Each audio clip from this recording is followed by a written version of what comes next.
Bueno, antes de comenzar me gustaría traeros los saludos de la iglesia en calle Cambronera, la congregación que ha mencionado José Luis, donde va a ser el bautismo de Lidia la semana que viene. Creo que casi todos los que estáis aquí habéis estado en alguna ocasión, ¿verdad? Y que ya esta iglesia es bastante conocida, ¿no? El mensaje que vamos hoy a ver está en el libro del profeta Ageo, ¿vale? Así que si tenéis Biblia podéis ir abriendo el libro del profeta Ageo y vamos a leer 9 versículos del capítulo 2. Así que vamos a Ageo, capítulo 2, versículos 1 al 9. Ageo, capítulo 2, versículos 1 al 9. Dice así la palabra del Señor. El día 21 del mes séptimo vino la palabra del Señor por medio del profeta Ageo diciendo: Habla ahora a Zorobabel, hijo de Salatiel, gobernador de Judá, y al sumo sacerdote Josué, hijo de Josadá, y al remanente del pueblo, diciendo: ¿Quién ha quedado entre vosotros que haya visto este templo en su gloria primera? ¿Y cómo lo veis ahora? ¿Tal como está? ¿No es como nada a vuestros ojos? Pero ahora esfuérzate, Zorobabel, declara el Señor. Esfuérzate tú también, Josué, hijo de Josadá, sumo sacerdote. Esforzaos todos vosotros, pueblo de la tierra, declara el Señor, y trabajad, porque yo estoy con vosotros, declara el Señor de los ejércitos. Conforme a la promesa que os hice cuando salisteis de Egipto, mi espíritu permanece en medio de vosotros, no temáis. Porque así dice el Señor de los ejércitos una vez más: dentro de poco yo haré temblar los cielos y la tierra, el mar y la tierra firme, y haré temblar a todas las naciones. Vendrán entonces los tesoros de todas las naciones, y yo llenaré de gloria a esta casa, declara el Señor de los ejércitos. Mía es la plata y mía es el oro, declara el Señor de los ejércitos. La gloria postrera de esta casa será mayor que la primera, dice el Señor de los ejércitos, y en este lugar daré paz. Padre que está en los cielos, te pido tu dirección y tu guía en este mensaje. Te ruego que tú traigas hoy a esta maravillosa congregación tu palabra oportuna, la palabra que nos anime para seguir obrando, para que tú nos uses y para que esta congregación sea cada vez más una congregación más entregada a ti, una congregación más servicial a ti y en la que los dones se pongan en funcionamiento. Ayúdanos, Señor, a través de este mensaje a alentar nuestros corazones y a ponerte a ti en primer lugar ante todo. Así que, Señor, ayúdanos, porque sin ti nada podemos hacer, sin tu ayuda, sin tu fortaleza y sin tu presencia en esta mañana poco podemos hacer. Así que ayúdanos, Padre, a través de tu Espíritu Santo. Amén. El mensaje que quiero traeros se titula Combatiendo el desánimo. Combatiendo el desánimo. En la primera profecía de Ageo, si la leemos detenidamente, podemos ver cómo por parte del pueblo de Dios había un contentamiento injustificado. Un contentamiento injustificado que le imposibilitaba el hecho de ponerse manos a la obra. Pero ya si hemos leído el libro, que el pueblo de Dios comenzó con la obra de la reconstrucción del templo y ahora lo que este mensaje aborda es un descontento injustificado. En el primer capítulo tenemos un contentamiento injustificado, pero aquí tenemos un descontento injustificado del pueblo. Era un nuevo peligro que surgía a medida que avanzaba la obra del templo, la reconstrucción del templo. Ellos habían vuelto del exilio de Babilonia, donde habían estado durante 70 años, y algunos volvieron a Jerusalén y tenían la orden de reconstruir la ciudad, pero especialmente de reconstruir el templo de Jerusalén. Y tenemos un problema, y es que aquellos que tenían mayor edad, eran propensos a calificar el esfuerzo presente como una pobre imitación del templo anterior. Ellos podían ver, y de hecho podemos ver en el libro de Esdras, que los más mayores veían este nuevo templo como un reemplazo inferior al templo de Salomón. Por tanto, la desesperación podía rápidamente apagar cualquier espíritu de entusiasmo o alegría en la construcción. Dios ofrece este segundo mensaje a través de Ageo y nos da a ti y a mí varios remedios contra el desánimo que pueden afectarnos en nuestra vida de servicio al Señor. Y especialmente vemos un tipo de desánimo que es la nostalgia. La nostalgia. ¿Encuentra alicientes suficientes ahora mismo para servir al Señor o para seguir sirviéndole? ¿Ves insignificante lo que estás haciendo hoy para el Señor? ¿Ves sin ningún impacto tu esfuerzo por la obra del Señor? ¿Te ves afectado o afectada en cierto sentido por el síndrome de Carina? ¿Sabéis quién es Carina? Creo que casi todos los que estamos aquí por la edad que tenemos sabemos, ¿no? ¿Ves el tiempo pasado y siempre te parece mejor, ¿no? ¿Recordáis la canción? Buscando en el baúl de los recuerdos, y seguramente que en vuestra mente habéis dicho ahora mismo, ¿no? ¿Te desanimas cuando piensas que las cosas nunca serán como antes? ¿Es para ti el pasado un maestro o es el pasado una cadena? ¿Sientes que antes tenías más éxito en el ministerio y ahora parece que no tanto? ¿Consideras que tu vida de iglesia anterior era mejor que la de ahora y eso te lleva a la resignación o directamente estás pensando en tirar la toalla? ¿Hay alguna causa que te desanima, de las que no he mencionado, y que te impide seguir trabajando?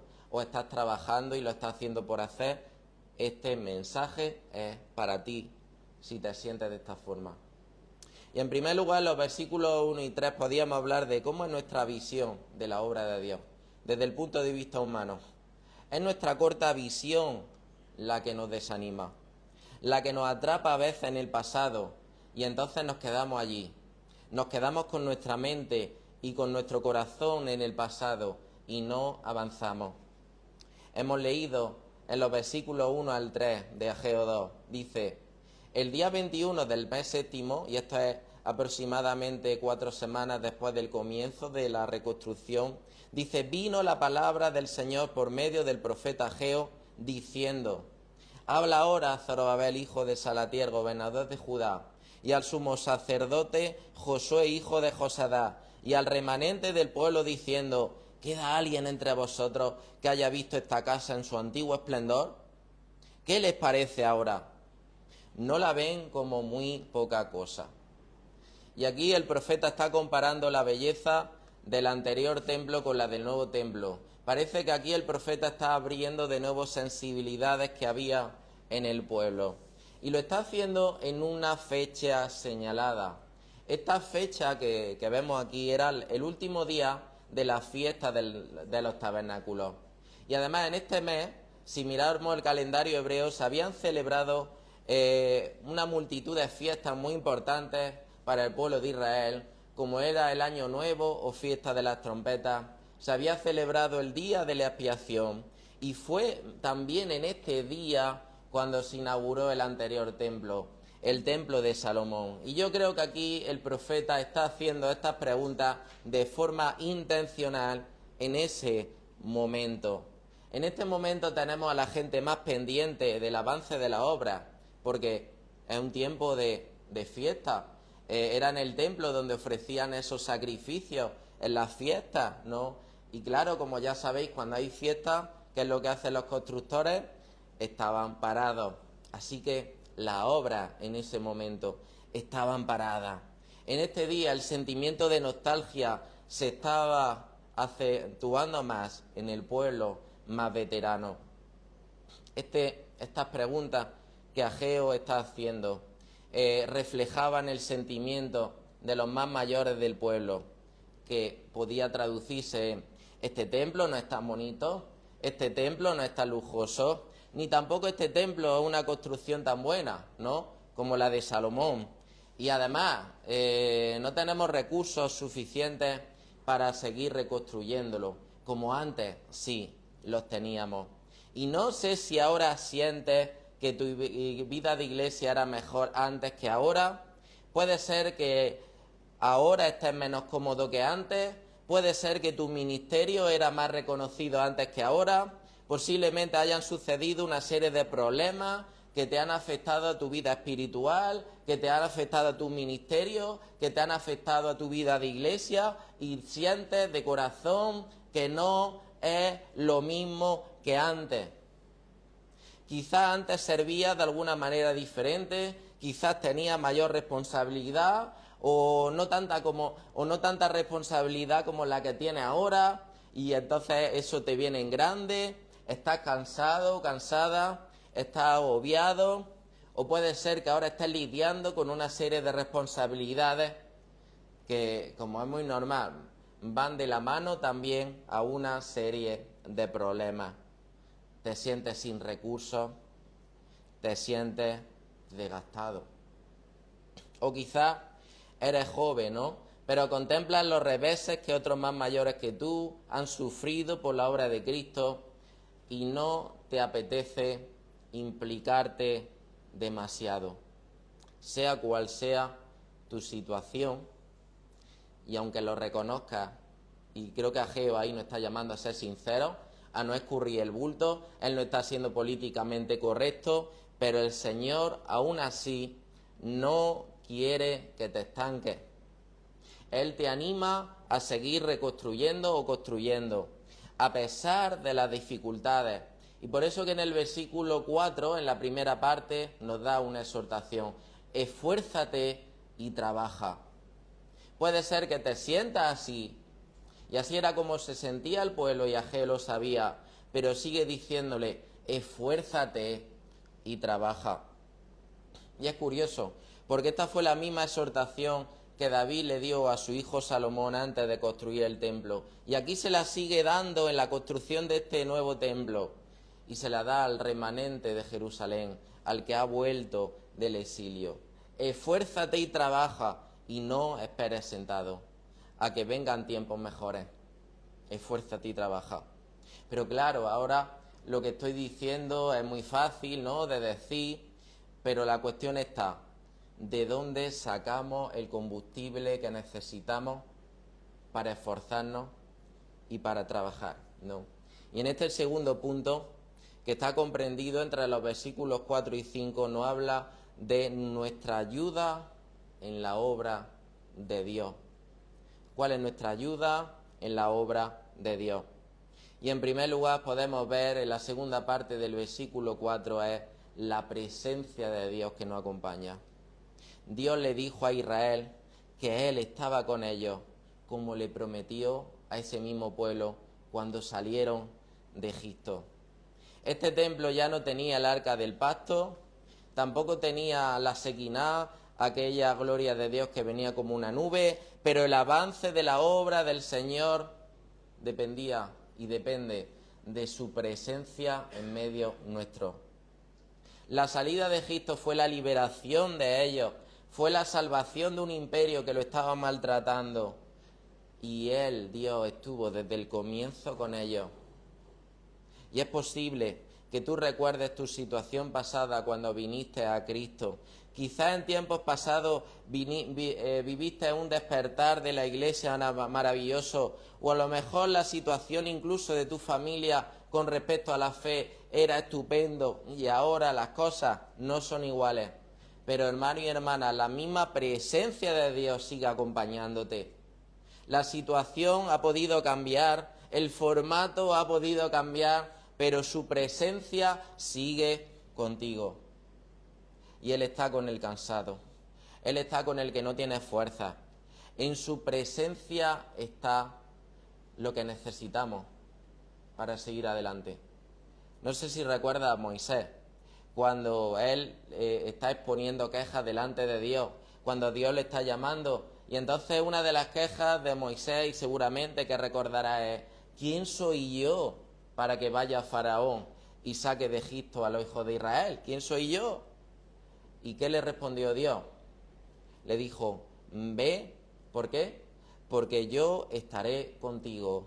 Y esto te será señal de que yo te he enviado. Cuando hayas sacado de Egipto al pueblo, dice, serviréis a Dios en este monte. Fijaros, le dice: ¿quién soy yo? Y Dios le contesta: yo estaré contigo. No le dice: Moisés, tú ya viviste 40 años en Egipto, tú ya te conoces bien el palacio del faraón, tienes enchufe porque tu madre adoptiva fue la hija del faraón. No, eres un hombre poderoso, eres un hombre que conoce la cultura egipcia, eres inteligente. No le dice eso, sino que le dice: yo estaré contigo. Y a ti y a mí a veces nos invade la nostalgia o cualquier otro tipo de desánimo. Puede ser que queramos descansar y que queramos rendirnos, pero el Señor nos está diciendo: yo estoy con vosotros todos los días. ¿Hasta cuándo? Hasta el fin del mundo. Habéis reconocido este pasaje en Mateo capítulo 28, ¿verdad? Dice: todos los días hasta el fin del mundo. Esto quiere decir que hasta el final de esta era el Señor va a estar con nosotros mientras estamos realizando la obra que Él nos ha puesto por delante. Va a seguir habiendo conversiones hasta el final del mundo. Va a seguir habiendo gente que siga a Jesús hasta el final del mundo, porque aquí el Señor promete acompañarnos en la gran comisión. ¿Hasta cuándo? Hasta el fin del mundo. No sé si recuerdas cuando eras niño y jugabas en algún equipo de fútbol o hacías cualquier otra actividad deportiva. No sé si recuerdas aquella sensación cuando en los partidos venían a verte tus padres. O si no, aplica esto a las obras del colegio, cuando actuabas. La presencia de tus padres te animaba y te daba seguridad, entre otras cosas. Pero fijaros, en el caso de Dios, que Él está con nosotros. Él no está simplemente de espectador mirándote, sino que Él está en el terreno de juego contigo. Él está haciendo posible que su propósito en ti se cumpla. Aquí Dios se presenta, y ¿con qué título se presenta una y otra vez? Como el Señor de qué, como el Señor de los ejércitos. Y este título de el Señor de los ejércitos no habla de aquel que tiene soberanía, de aquel que tiene poder por encima de todos los ejércitos de la tierra. Es mucho más fuerte que Irán, que China, que la OTAN, que Rusia juntos. Y Él es el que está con nosotros. Él está por encima de los ejércitos terrenales y de los ejércitos celestiales. Y Él es el que nos acompaña. ¿Crees que no cumplirá entonces su propósito en ti? Si Él es el que te acompaña. Si tuvieras que pasar por un barrio complicado, donde te pueden atracar o algo así, a lo mejor puede ser que estarías temblando, ¿no? Pero si te acompaña el más fuerte, el que más respeta, tu tranquilidad sería diferente, ¿no? El Señor de los ejércitos es el que nos acompaña. Quizás tus emociones, tus sensaciones, tu descontento, el observar que la gente ya no es como antes, como antiguamente, esto te desanima y te lleva a desear cosas antes que servir al Señor. Pero lo más importante y esencial no ha dejado de estar, es su presencia. Él estaba contigo mientras te esforzabas y Él sigue contigo a medida que sigues construyendo. Que el Espíritu Santo nos ayude para que podamos ser conscientes de esta verdad. Oremos para que así sea, no para que seamos conscientes diariamente de su presencia con nosotros, para que no nos invada el desánimo. Fijaros que hay también exhortación que le dice: no temáis, porque a veces nos podemos paralizar por el miedo, ¿no? El miedo nos paraliza. La incertidumbre de qué es lo que va a pasar provoca eso, provoca que no queramos servir, que nos quedemos en nuestra zona de comodidad y que nos queramos quedar estancados en el pasado. Pero a continuación vemos otra promesa por parte del Señor. No solamente está con nosotros su presencia, sino que también su Espíritu. Versículo 5 de este capítulo 2. Así como el Señor se comprometió a estar con Israel desde el Éxodo, y su presencia había sido evidente a lo largo de su historia, debido a que Israel era su pueblo y Él era su Dios. Ahora el pueblo de Israel debería afrontar con confianza sus dificultades con el poder capacitador ¿de quién? Del Espíritu Santo. ¿Por qué? Porque dice aquí, Él estaría en medio de ellos. Ellos no debían de fijarse en el templo anterior, sino en la promesa que Dios le había hecho. Ellos no deberían de fijarse en los pocos recursos que creía que ahora no tenían, y esto no debían de fijarte simplemente, por tanto, en la percepción que ellos tenían, porque como dice en otro pasaje de otro profeta contemporáneo, en Zacarías, dijo así: no con ejército ni con fuerza, sino con ¿qué? Sino con mi espíritu, ha dicho el Señor de los ejércitos. Y yo estaba haciendo un acopio de referencias del Antiguo Testamento de qué es lo que hizo el Espíritu Santo con Israel. Y podemos ver que el Espíritu Santo les dio descanso, que el Espíritu Santo los guió en el camino. Podemos ver que el Espíritu Santo los instruyó, que el Espíritu Santo fue el que le dio victoria al pueblo de Israel frente a sus enemigos. Y ahora, hermano y hermana, el Espíritu Santo no solo sigue morando en medio de su pueblo, sino que el Espíritu Santo está morando en su pueblo. Hermano, tú eres morada del Espíritu Santo, eres templo del Espíritu Santo, y Él está obrando en ti y a través de ti. Él sigue instruyendo, Él sigue fortaleciendo, Él sigue capacitando y guiando a su iglesia, y a través de su iglesia lo estaba haciendo, aunque en ocasiones miremos lo superficial, lo estaba haciendo hace 20, 30, 40, 50 años y sigue haciéndolo ahora. Ahora puede parecer que nuestra obra es más insignificante, pero Dios la está respaldando, como hemos visto, a través de su presencia, y la está llevando a cabo por el poder de su Espíritu Santo. El que el Espíritu Santo se manifieste en mayor o menor medida no depende de que antes eran tiempos mejores y que la gente respondía mejor al Evangelio. No depende de que antes se cantaran himnos y ahora parece que más canciones. No depende del número de miembros que tenemos. No depende de si antes había mucha más obras que se hacían fuera de la iglesia. No depende, por tanto, de los recursos que ahora tenemos.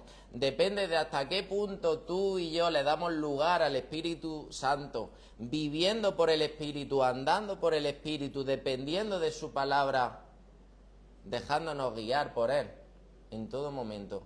En la medida en la que damos lugar al Espíritu Santo, Él se manifestará en nosotros y hará su obra. El servicio a Dios es semejante a un barco que vela en medio del mar. Tú puedes tener y yo puedo tener el mejor barco. Podemos tener en ese barco la mejor tripulación. Pero si no sopla el viento siendo el barco de vela, ¿qué es lo que pasa? No avanza. El Espíritu Santo es como ese viento divino, invisible pero poderoso, capaz de llevarnos más lejos de lo que jamás podríamos remar por nuestras propias fuerzas. No dependamos de nuestros remos. Levantemos la vela y dejemos que el Espíritu de Dios nos impulse. En el último punto de este mensaje podemos ver la visión que Dios tiene sobre su obra. Hemos comenzado viendo la visión que nosotros podemos tener en los primeros versículos. Después hemos visto la ayuda que tenemos de Dios. Y ahora la visión que Dios tiene sobre su obra. Versículos 6 al 9. Ageo comenzó haciendo preguntas cuyas respuestas manifestaban el desánimo del pueblo, la visión que el pueblo tenía sobre la obra de Dios. Ellos creían que lo que estaban haciendo, ¿cómo era? Creían que era insignificante. Quizás llegado a este punto de la vida, crees que tienes por hacer cosas mucho más interesantes que servir al Señor. Ves lo que estás haciendo para Él como algo insignificante. Quizás puede ser que estés más quemado que el palo un churrero y que no quieres seguir sirviendo al Señor. Crees a lo mejor que tu vida será más fácil, más feliz, más alegre, más plena, si vives una vida sin complicaciones en el ministerio. Y la clave puede estar en que sientes que lo que haces, como ya hemos dicho, es insignificante. Desde mi punto de vista no tiene éxito, desde mi punto de vista es poca cosa, desde mi punto de vista no tengo los recursos suficientes. No, pero ahora este libro, Ageo, quiere mostrarnos, y quiso mostrarle al pueblo de Israel, que lo que estaban haciendo era mucho más grande de lo que ellos pensaban que estaban haciendo. En primer lugar, quiero decirte que lo que haces para la obra de Dios trae salvación al mundo. Trae salvación al mundo de forma más directa o más indirecta. Ellos pensaban que su trabajo era poner bloques de piedra, ladrillos y poco más. Que se trataba de esfuerzo, de sudor, no sé si de sangre y quizás de lágrimas, y que no iba a tener absolutamente ningún efecto. Pero lo que ellos hacían se proyectaría definitivamente en un día que se describe aquí con un temblor de tierra y de cielo. Y esto hacía alusión a aquel día en el que Dios descendió para darle al pueblo de Israel la ley. Y en este día que le dio la ley, manifestó su gloria y su magnificencia. Aquí va a ser un día muchísimo mayor. El trabajo que ellos están haciendo tendría una proyección para el día del Señor. Y en cuanto a esta profecía hay un primer cumplimiento de esto. El Señor Jesús, ¿recuerda a dónde fue entre otros sitios? Estuvo en el templo. El Señor Jesús estuvo en el templo. Podemos leer en los evangelios cómo el Señor Jesús estuvo allí, ¿no? En el relato que conocemos como la limpieza del templo. El que es mayor que el templo, el que es el verdadero templo de Dios encarnado, allí estuvo. Fijaros lo que dijo. Jesús respondió y le dijo en el relato de Juan 2, cuando ya sabéis que volcó las mesas de los cambistas y denunció la corrupción que allí se estaba dando. Al final dice, Jesús dijo, destruí este templo y en 3 días lo levantaré. Entonces los judíos dijeron, en 46 años fue edificado este templo y tú lo levantarás en 3 días. Y dice aquí la nota de Juan, pero él, Jesús, hablaba del templo ¿de qué? Del templo de su cuerpo. Y Jesús lo dijo porque él es el verdadero templo de Dios, que manifiesta su gloria como ningún templo humano lo ha hecho. Y el Verbo se hizo carne, dice, y habitó entre nosotros. Y ahí la palabra más exacta se traduce como se tabernaculizó entre nosotros.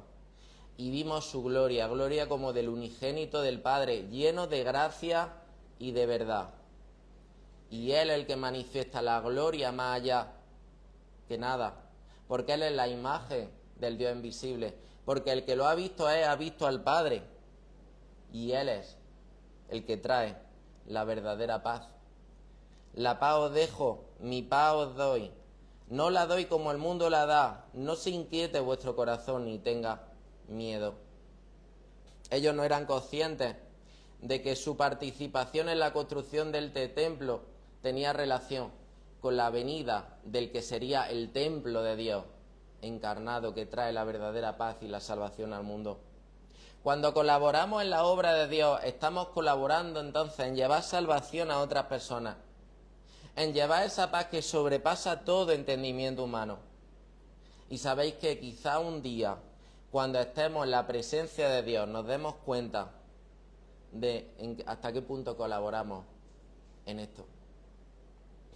No sé si algunos recordáis que durante cierto tiempo puse una mesa de libros, que ya tuve que dejarla cuando entré a trabajar. Durante 3 años en el mercadillo de Linares puse una mesa con libros y cuando terminó ese servicio, la verdad que yo estuve un tiempo planteándome, diciendo, ¿de qué ha valido esto, no? Es más, durante el tiempo en el que estaba participando de aquello también lo pensaba, ¿no? Cuando viernes tras viernes en el mercadillo de Linares ponía la mesa del libro y decía, ¿y esto para qué? Pero bueno, seguía,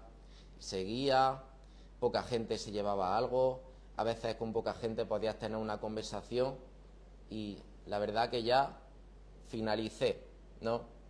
Y creo que continué muchas veces más por cabezonería que por cualquier otra cosa. Pero mira, un día el Señor me mostró parte de lo que hizo a través de esa mesa de libros y en un curso entré a un instituto que es un pueblo que se llama Rus, creo que casi todos conocéis. Un instituto pequeño. Y entonces, cuando entré a la sala de profesores, me encontré un librito que vosotros conocéis que se llama Para personas que piensan. Y cuando vi el libro de Para personas que piensan, allí en la sala de profesores del Instituto de Rus, yo me pregunté y dije, ¿hay algún creyente? No solamente me pregunté si había algún creyente en la sala de profesores, o sea, algún profesor que fuese creyente, sino si era un creyente de la Asamblea de Hermanos, ¿no? Porque ese libro es de Para personas que piensan, ¿quién no lo tiene sino un creyente de la Asamblea de Hermanos, ¿no? Y preguntando, al final descubrí que era de un profesor que no era creyente y me comentó que ese libro lo había tomado de una mesa con libros en el paseo de Linarejo. Dijo, y aquí lo tengo y lo dejo aquí para que lo lean todos estos porque estos son ateos. Y entonces yo ahí vi algo, ¿no? Vi algo de lo que... solamente por eso, para mí no fue en vano los 3 años que estuve en lo de la mesa de libros. Así que seamos conscientes de que tú y yo podemos ver como insignificante lo que estamos haciendo, pero a lo mejor se trata solamente de una visión muy limitada. Lo que hace ayuda en la construcción del templo, no solamente que trae salvación a otros, sino que también ayuda en la construcción de un templo, del templo de Dios, y yo aquí diría del templo de Dios con mayúsculas. Y podemos ver el cumplimiento definitivo de esto. Dice Hebreos 12, 26, 28, ¿no? Aquí el autor de Hebreos está tomando la enseñanza de estos versículos de Ageo. Dice, su voz hizo temblar entonces la tierra, pero ahora él ha prometido diciendo, aún una vez más, yo haré temblar no solo la tierra, sino también el cielo. Y esta expresión, aún una vez más, indica la remoción de las cosas movibles, como las cosas creadas, a fin de que permanezcan las cosas que son inconmovibles. Por lo cual, puesto que recibimos un reino que es inconmovible, demostremos gratitud, mediante la cual ofrezcamos a Dios un servicio aceptable, con temor y reverencia. Mira, aquí dice que todo lo que es temporal, las riquezas materiales, las ansiedades, las preocupaciones, los placeres de este mundo, los reinos, los gobiernos, el dolor, el sufrimiento, esto no permanecerá, no permanecerá. Habrá una nueva Jerusalén y habrá un nuevo templo que no estará limitado por la geografía, sino que lo llenará todo. En la nueva Jerusalén, Apocalipsis dice, y no vi en ella templo alguno, porque su templo es el Señor, el Dios Todopoderoso y el Cordero. La ciudad no tiene necesidad de sol ni de luna que la iluminen, porque la gloria de Dios la ilumina. Y el Cordero es su lumbrera. Y las naciones andarán a su luz, y los reyes de la tierra traerán su gloria. Aquí estamos viendo un cumplimiento mayor de esta profecía, de una construcción en la que ellos estaban participando. Habrá una nueva Jerusalén cuyo templo la llenará por completo. ¿Por qué? Porque es la misma gloria de Dios. y gente de todas naciones adorarán junto a Dios, se rendirán plenamente a Él, entregarán todo lo que tienen a Él. Y en este lugar habrá paz para siempre. Mientras tanto, tú y yo ahora, hasta que esto suceda, no, tenemos una obra que edificar. Tenemos unos dones que ejercer. Tenemos unos servicios y ministerios en los que esforzarnos. Debemos de esforzarnos. Debemos de trabajar en la obra del Señor, porque lo que hacemos, según vemos aquí, tiene una proyección eterna. Ellos no eran capaces de verlo, veían una construcción insignificante, pero lo que estaban haciendo tenía una proyección eterna. Y lo que tú y yo hacemos para el Señor también. En otro pasaje dice: así que ya no sois extranjeros ni advenedizos, sino conciudadanos de los santos y miembros de la familia de Dios, edificados sobre el fundamento de los apóstoles y profetas, siendo la principal piedra del ángulo Jesucristo mismo, en quien todo el edificio bien coordinado va creciendo para ser un templo santo en el Señor, en quien vosotros también sois juntamente edificados para morada de Dios en el Espíritu. En este pasaje, ¿cómo se describe a la iglesia? Se describe a la iglesia como un edificio en crecimiento, con una piedra angular. Esa piedra angular es Jesucristo. Y los creyentes como piedras que se edifican, ¿para qué? Para formar ¿un qué? Un templo santo. Y la construcción de este templo, ¿sabes cómo es? Es a través de las pequeñas aportaciones de cada uno de nosotros. Este templo santo es a través de las aportaciones de cada uno de nosotros. No sé si sabes que cuando se construía el templo de Salomón, las piedras eran talladas para que encajaran perfectamente en la construcción, pero no en la zona del templo. Había una instrucción de que no podía ser en la zona en la que se construía el templo, sino que tenía que ser en una zona aparte, porque no querían que hubiera ruido en la casa del Señor. Y entonces esas piedras eran talladas para que pudieran encajar con las otras piedras y se pudiera construir. Hermano y hermana, cada palabra de ánimo que das, cada consejo, cada vez que transmites la palabra a algún hermano, o en definitiva, cada vez que ayudes al hermano o sirves, es una contribución a esa piedra que la está preparando, que la está puliendo Dios para que encaje con las demás en su templo santo. Y el versículo 9 nos habla de la gloria final. Este último pasaje es una promesa por parte de Dios. Dice así, vamos a leerla de nuevo: la gloria última de esta casa será mayor que la primera, y en este lugar daré paz. ¿La crees? ¿Crees que la obra final del Señor será mayor que la primera? Créelo cuando te asalte el desánimo, cuando te falten los recursos. Créelo cuando estés enfermo y a lo mejor te gustaría hacer más.